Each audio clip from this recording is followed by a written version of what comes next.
বিসমিল্লাহির রহমানির রহিম। আপনারা জানেন বিএনপি, জামাত, স্বাধীনতা বিরোধী যারা, তারা আবার চক্রান্ত করছে জননেত্রী শেখ হাসিনার এই উন্নয়নকে ঈর্ষান্বিত করে দেশকে তারা ধ্বংস করতে চায়, চলমান উন্নয়নকে ব্যাঘাত ঘটাতে চায়। তারা যেন এই কাজগুলো না করতে পারে, সেজন্য আমরা বাংলাদেশ আওয়ামী লীগ ঢাকা মহানগর দক্ষিণ পল্টন থানা ১৩ নম্বর ওয়ার্ডের সকল নেতৃবৃন্দ আমরা মাঠে আছি, মাঠে থাকব। আগামীতে বিএনপি জামাত যত কর্মসূচি দিবে, নৈরাজ্যে বিরুদ্ধে আমরা ঐক্যবদ্ধ থাকব। আমরা ১৩ নম্বর ওয়ার্ডের সর্বস্তরের নেতাকর্মী এক হয়ে বিএনপি জামাতের বিরুদ্ধে আমরা আমাদের আন্দোলন সংগ্রাম চালিয়ে যাব। এ বলে আমি আমার সংক্ষিপ্ত বক্তব্য শেষ করছি। জয় বাংলা, জয় বঙ্গবন্ধু। আসলে বিরোধী দলকে মেসেজ দেওয়ার একটাই, যে আপনারা সঠিক পথে রাজনীতি করেন, এক একটা জুজু তুলবেন না, মানুষের মধ্যে ভীতির সঞ্চার করবেন না।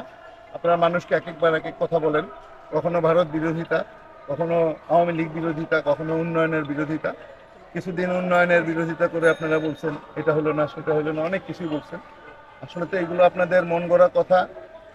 রাজনীতির মাঠ থেকে আপনারা একরকম উচ্ছেদ হয়ে গেছে। আপনাদের সেই ক্ষমতা নাই যে এখানে একটা বড় সমাবেশ ঘটান বা আপনারা সরকারের পতনের জন্য ষড়যন্ত্র ছাড়া আপনাদের কোনো রাস্তা নেই, আপনারা পারেনই ষড়যন্ত্র করতে। সুতরাং আমি আপনাদেরকে আহ্বান করব, আপনারা ষড়যন্ত্র বাদ দিয়ে রাজনৈতিকভাবে মোকাবেলা করেন আমাদেরকে, বা আমরা আপনাদেরকে রাজনৈতিক মোকাবেলা করি, সেটাই বোধহয় ভালো হবে। কারণ ষড়যন্ত্র বেশি দিন টিকে না, যদিও সবচেয়ে পুরানা যন্ত্র এটা, কিন্তু এটা বেশি দিন টিকে না। বিএনপির উচিত মানুষকে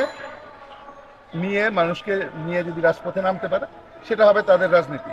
এবং তারা তো জনগণকে মাঠে নামাইতে পারতেছে না, এটা তাদের ব্যর্থতা। আমাদের মাঝে আমাদের মাননীয় সভাপতি, থানা সভাপতি আসছেন, উনি এখন দু একটা কথা বলবেন। আজকের যে সভা, আমাদের বাংলাদেশ আওয়ামী লীগের প্রতিষ্ঠাতা বার্ষিকী উপলক্ষে ঢাকা মহানগরের আওয়ামী লীগের উদ্যোগে আজকের এই সভা। এই সভায় আমাদের মেসেজটা হলো যে জাতির জনক বঙ্গবন্ধু যখন এই আওয়ামী লীগকে সৃষ্টি করে, এই সৃষ্টি করার উদ্দেশ্য নিয়ে, যে আশা আকাঙ্ক্ষা নিয়ে এই বাংলাদেশকে সৃষ্টি করেছেন, এই সোনার বাংলা করার জন্য তিনি এই আওয়ামী লীগকে সৃষ্টি করেছেন। এই সৃষ্টি করার উদ্দেশ্যটা, আদর্শটা, যেটা করার আগ্রহ ছিল, তিনি করতে পারেন নাই। মাননীয় প্রধানমন্ত্রী সে এক এক করে সামনের দিকে এগিয়ে নিয়ে যাচ্ছে।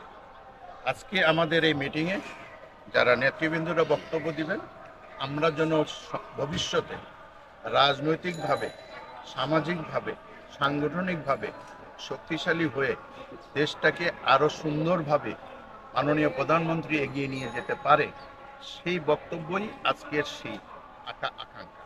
ধন্যবাদ।